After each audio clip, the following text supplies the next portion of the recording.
Hi everyone, I Moumita, welcome back to my channel.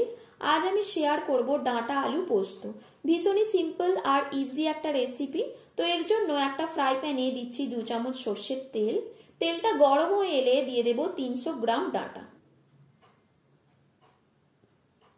ডাঁটাগুলোকে 3 থেকে 4 minute medium হিটে একটু লাল করে ভেজে নেব।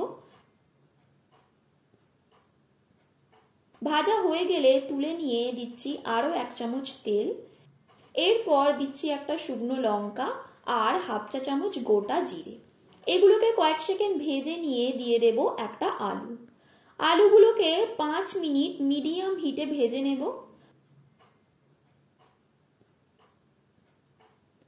আলুগুলো ভাজা হয়ে গেলে দিয়ে দেব হাফ চামচ গ্রেট করা আদা।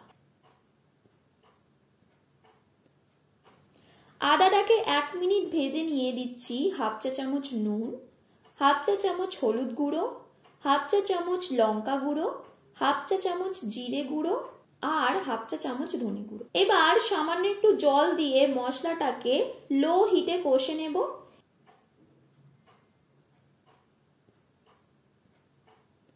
এরপর দিয়ে দেব 2 চামচ পোস্ত বাটা।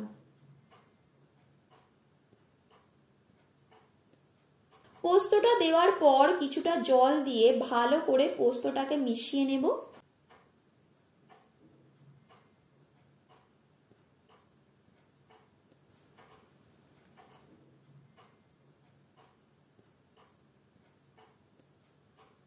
এরপর দিয়ে দেব ভেজে রাখা ডাঁটা।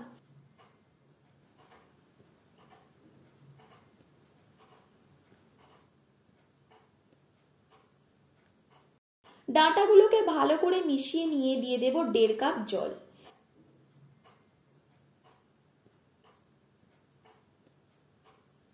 জলটা দেওয়ার পর ডাঁটা আর আলুগুলোকে ভালো করে মিশিয়ে নেব। জলটা ফুটে এলে দিয়ে দেব 3টে কাঁচা লঙ্কা। এবার ঢাকা দিয়ে মিডিয়াম হিটে 15 মিনিট আলুগুলোকে সিদ্ধ করে নেব। 15 মিনিট পর আলু আর ডাঁটাগুলো ভালোভাবে সিদ্ধ হয়ে গেছে। এবার এটাকে হাই হিটে আরো 1-2 মিনিট ফুটিয়ে একটু ঘন হয়ে এলে নামিয়ে নেব। তো দেখো, খুব সহজেই হয়ে গেল ডাঁটা আলু পোস্ত। তো রেসিপিটা ভালো লেগে থাকলে ভিডিওটিকে লাইক ও শেয়ার করে দিও। আর তোমরা কমেন্ট করে জানিও আর কি কি রেসিপি চাও, আর চ্যানেলটিকেও সাবস্ক্রাইব করে দিও।